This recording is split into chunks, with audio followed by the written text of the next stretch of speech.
Okay, so welcome to अपना time आ गया Hindi Okay. ठीक है ना. Perfect. We've got our first guest of this series, Ashish Raorane.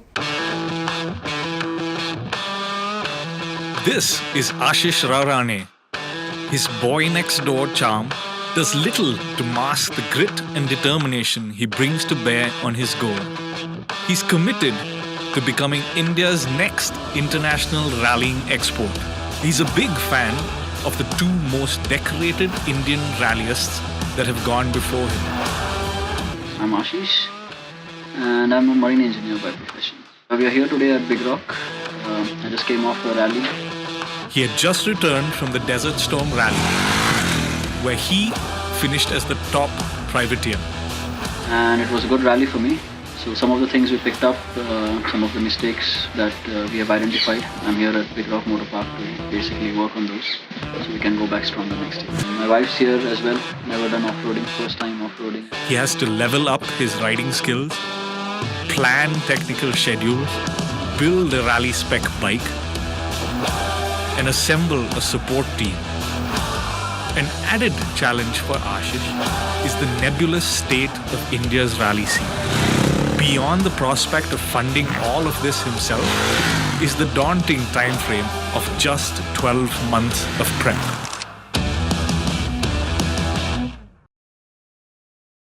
We've been following you for a while now. We'd be lying if we said we didn't. Tushar, for reasons other than motorsport. Entirely. But we've been looking at your journey, and I personally have been seeing the kind of motorcycles you've been riding and what you've moved from.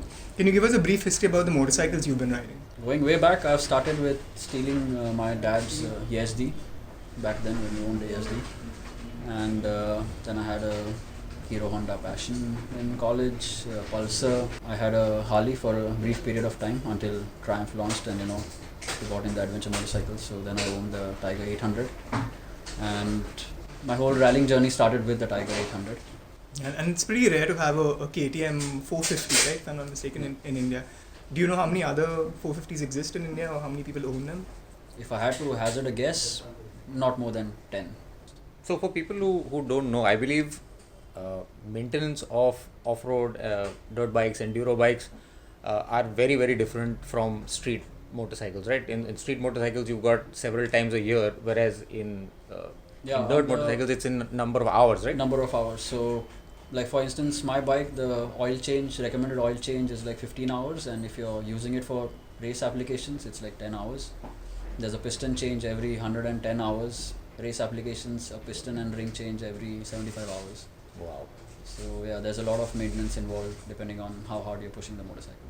So, do you mind? Yeah, no, go ahead. No, yes? Yeah, It's go- okay, go- it's your go channel. ahead. No, problem. go ahead. Achha, theek hai. So, lots of questions. First of all, you started on a Harley and now you're jumping dirt bikes. So that's थोड़ा सा मतलब थोड़ा problem है उधर, but किया मतलब कि भाई ने सॉर्ट किया, which is super. But critically, interesting thing is which we were talking about offline. You're a regular working guy. I mean, you've got you're a marine engineer. You've got a job, and you're doing this out of pure passion. You're funding this yourself, and as you said, the life of these engines, the life of the motorcycle, the maintenance schedules are in a matter of hours, not in a matter of months and years like we're used to on street motorcycles. Does that really cause stress, pressure on whether you can continue doing this? It must be tough. Yeah, but motorsport as a whole is a very expensive sport either ways. The maintenance part, yes, but actually the maintenance part is not the biggest expense. The biggest expenses are generally the race expense. So if you go ride internationally as a privateer, you have to hire a race team, and the race team gives you their motorcycle. So it's like a rental agreement, and they provide the service. So this can cost you anywhere between starting from 5 lakhs if you're doing something like the Dakar, goes up to like 25 lakh rupees for a 14-day race like Dakar. And how does one train for these things? I mean, is there an established network of people that can help you train? Does it exist in India? Is the reading material? How does this work? Not everything's available in India. There are different, like if you have to break down into aspects of training, physically you got to train for the sport. So there are people in like say Pune for instance or Bangalore who specialize in training athletes, and as the motorsport is growing now, there are more trainers who are in the physical training space. Training on the bike, I mean, India's got oodles of off-road terrain. You got to find a spot. That's one of the things of off-roading, that you don't need a track. You can go off-road, you can find a track, make your own loop, because really what you want to practice is cornering, going fast through difficult technical sections, and you can find an open space which is like 3 or 4 square kilometers, make your own loop, and you practice that loop. One of the things that you can't do in India right now is training for navigation, because cross-country rallies you navigate with a road book. No one here right now makes road books. So like I personally know how to make a road book, but if I made the road book for myself, I already know the way. So that doesn't work, right? So for that I train in Spain. Yeah, I'm still stuck up on the fact that you moved from a Harley Davidson to an off-road motorcycle, and then you're doing what you're doing right now. So was there a moment where you decided to make that switch, or what exactly made you then move into, like, say, the Triumph Tiger for that matter? Well, simply put, I bought a Harley at a time where Harley was the only company that was officially in India. There wasn't any choice available. Post that, one of my friends took me off-roading, and like just a weekend thing, like we went out in the morning, and I like the uncertainty of riding off-road. The adrenaline rush of riding off-road is something off the charts. It improves your road riding automatically, because you don't get like, you hit a oil slick on the road, bike upsets, you don't feel anything because you're already used to that whole imbalance thing, right? Do you ride on the road?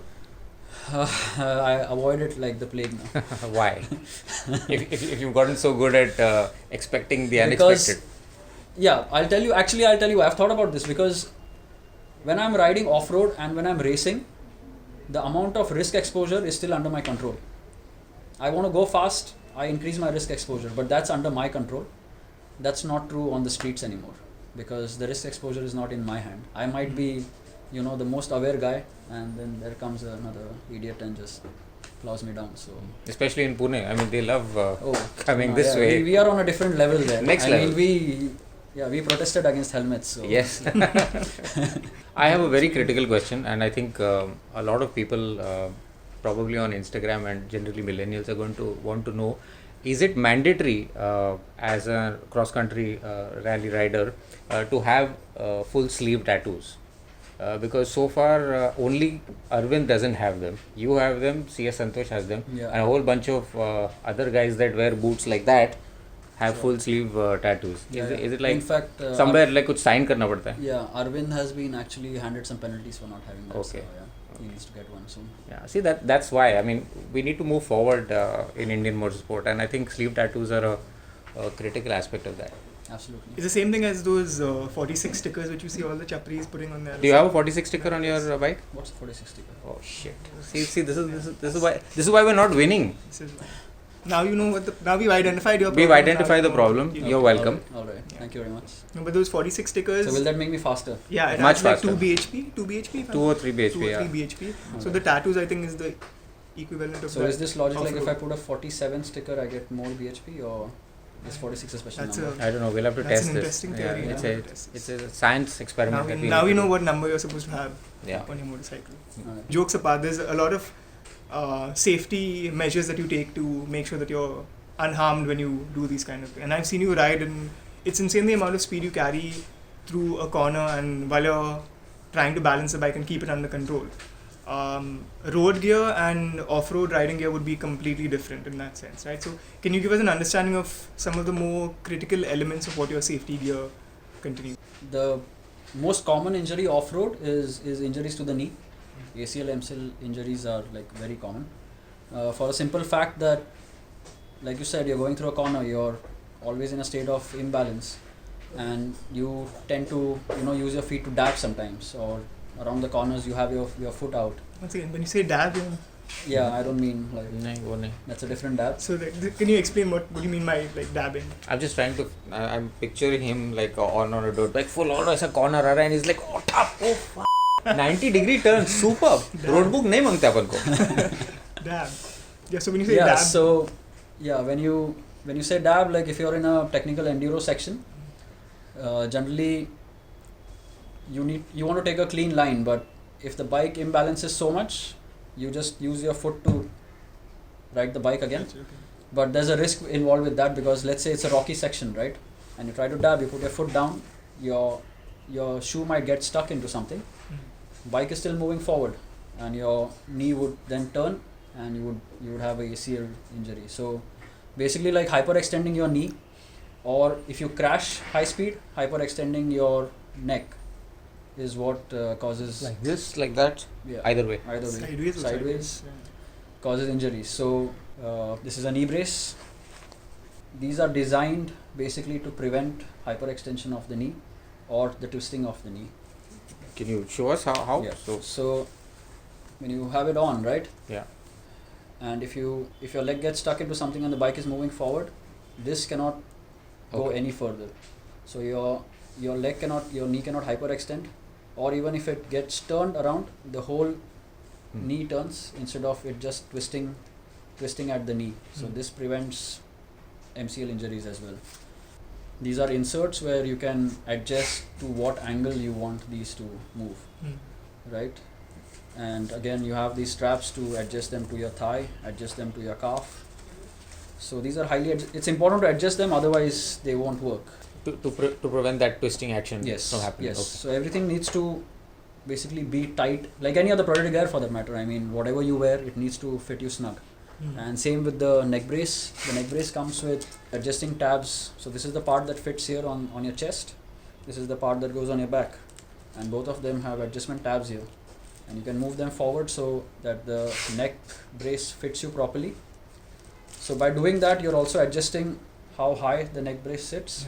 And there's a recommended range of movement that you need, because when you're riding, it shouldn't be the helmet shouldn't be hitting your neck brace during normal riding. So there's a range of adjustment that they recommend, of whatever that centimeter is, and you adjust it. So, but in case of a fall, it will prevent your neck from hyperextending and you breaking your neck in a high speed crash. Apart from that, I wear an armor there, which protects my chest and my back and my shoulders. So there are different variations available in this. I use a modular setup. So I use this. I use a kidney belt, which also protects my lower back, and then I also use the elbow guard separately. Okay. But I mean, if you don't want to do a modular thing, we have something like this, which has everything built in. So you just put it on like a jersey. Put it on, yeah, zip it up, and then you're good to go. Off-road crashes are very, very common, even during training. I've had a couple of crashes. I'm not saying I'm good at crashing, but but it's inevitable. I mean, I have a couple of dislocated shoulders now. I've had so both of your both shoulders? of them, yes, both my shoulders, 7 millimeters on one side and 11 millimeters on the other. So it changes your body permanently, right? Now yes. Going to be a bit dodgy. But yeah, I mean, I don't have high hopes in the modeling industry, so that's fine. You and me both, man. Really? Yeah, I think you have a good future. Yeah, that's true. You and me. Let's look at the camera now. In terms of someone who's getting into this completely new, so let's say someone's watching this video now and they've got inspired by us. By us primarily. Sure, You're so much. But if they've got inspired by this video and they're now thinking, maybe I want to get into this as well. What motorcycle do you think they could pick up right now and go out and just start to learn the basics from what's currently available in the market? What's currently available in the market, I would say there are still impulses that are available, and that is a brilliant starting point. So that's the Hero Impulse, the 150cc. The Hero Impulse 150cc. Stock, yes, they are a bit underpowered, but there are so many outfits in the country that would soup that motorcycle up for you. So and they are a regular feature at all the cross country rallies even. And we know that you've got also apart from your crew who helps you maintain the bike and who's there with you at the races to make sure that you have everything ready for you. You have like a support system with your family as well. right? So from there, I mean, is it a big task for them to see you go through all of this and go through the injuries and the whole preparation and everything, or how have they dealt with all of this? What Augie's trying to say, and forgive him, he's young, he has a girlfriend, not a wife. How close are you to divorce? Yeah, I can't discuss that on camera. Acha, theek hai. So it's a My tough question was gig. better. Okay, fine. It's a tough gig basically. Well, I've been very lucky because my wife rides motorcycles. So the whole motorsport thing, she understands. Not to say that she doesn't worry. I mean, at the Indian races, of course, there's a Slipstream Performance who maintains my bikes and do my service, but she has the unofficial role of being the team manager. So yeah, it's stressful for her to be there at the start line every morning and wait for 8 hours for us to come back. But I mean, she's a tough girl and Yeah, but the connect through motorsports, that's amazing. It's great. So when you're on your international training tours and things like Don't make this about me. no, sure. I'll get in a whole different set of trouble. Whole different soup. So I think this is going to be a question on a lot of people's minds. Like we mentioned earlier in the video, you are a working person and you are funding this by yourself. Does it get expensive? Obviously, it does get expensive. I think there's my house EMI is on this table right now. so is mine. Yeah. So how do you manage this? Is there a possibility of getting sponsors? How does this work?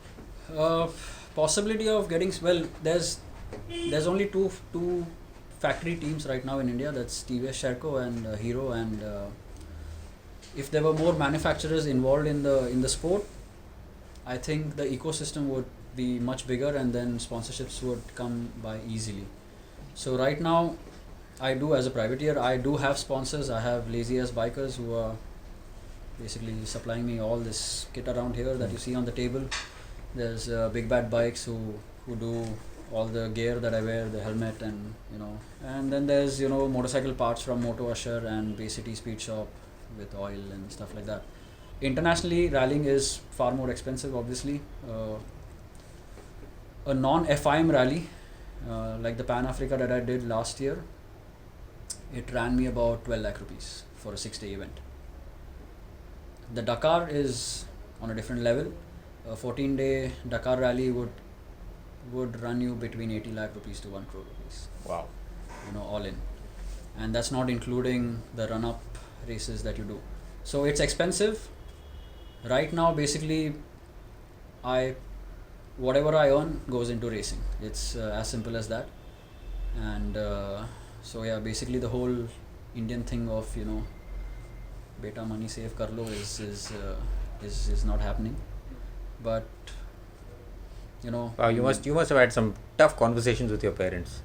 not had. I have them on a daily basis. so yeah, I mean, but in the end, you got to make that choice. You got to sacrifice. And if you want to foray into international rallying, yes, it is expensive. Right now, I'm supporting it by what I make on the ship. So I work for 3 months. I work on my fitness when I'm on board, and when I come back, I'm on the motorcycle most of the time. Of course, I also go to the gym when I'm home. But a lot of times. So do we actually. It doesn't show though. We have our own. Yeah, it's a training different kind of gym. I'm a master at Shavasana. Yeah, I mean, funding it as always. I'm looking for sponsors, of course. I mean, that's if someone comes on board with a bigger chunk of finance, takes care of the finances. It will take a lot of pressure off. So what are you doing next? Next, I am leaving tomorrow for Dubai. I'm going to be training for 4 days, and then I'm going to do the first round of the Baja World Championship. So there's 4 rounds this year. Dubai. The next round is in Portugal, end of March, which I'm doing as well next month. And the next 2 rounds are in the second half. So my plan now is to build on the race experience. So my plan is to do all the 4 Baja World Championship rounds, plus another cross-country rally in Morocco. That's where the big long-distance rallies happen. So at least 5 rallies is what I'm looking at. Maybe a 6th one, budget permitting. Okay. Yep. And finally, I mean, there's a lot of people watching this, hopefully. Okay. And what can the people watching this video or following you on your social media handles do to help you or help the sport? Well, as someone who just follows Instagram handles, YouTube videos, I think the easiest thing they can do is share it. I mean, of course, you watch it, but share it so it moves forward, so that there's more awareness, because the more awareness there is, there'll be more sponsors coming on board for the sport, and the ecosystem needs to be built around the sport. So the easiest thing people can do is share it. Yeah, and I think we've seen that happen through even Rajni's race academy as well. So he had his own struggle when he was trying to promote road racing, I think is what they call it in India. And through social media, through the backing he got through regular folks like you and I think he was able to achieve his goals. I'm sure with that kind of support in this sport also, you will be able to achieve your goals. In case you haven't already realized, Tushar and I have matching tattoos. Yeah, we've begun our journey. We've begun our journey. Yeah. So You're ready for the big league now. next step is to take Rage off-road and see what it can do. And Yeah, absolutely. I think the RC390 is ideally suited to go off-road, right? it's light, like he said. Yeah, put some knobby tires on there. I have a better suggestion for you guys now. Clearly, since you are ready for the big league, once I'm back from these 2 races, come down to Pune. I have 2 off-road bikes. Let's put you guys on one of them, and then we'll race down there. Done. I got my dabbing ready also. Apna time aayega. Alright, and that's it for episode 1 of Apna time aa gaya. Leaving the Hindi to Tushar. And from here onwards, we'll be giving you more content like this, hopefully, if this video does well. And even if it doesn't, for that matter, we're shameless. We'll still do this. Completely. Yeah. So thank you again, Ashish, and all the best for your future rides and rallies. And make India proud. Absolutely. Alright, awkward ending. Some let's show our sleeve Let's tattoos. just show our sleep tattoos. The only. Yours looks very fake, huh, Ashish? Yeah, I don't think. I think I can Sure, rub yes. off like. Yeah, I think. Okay, done.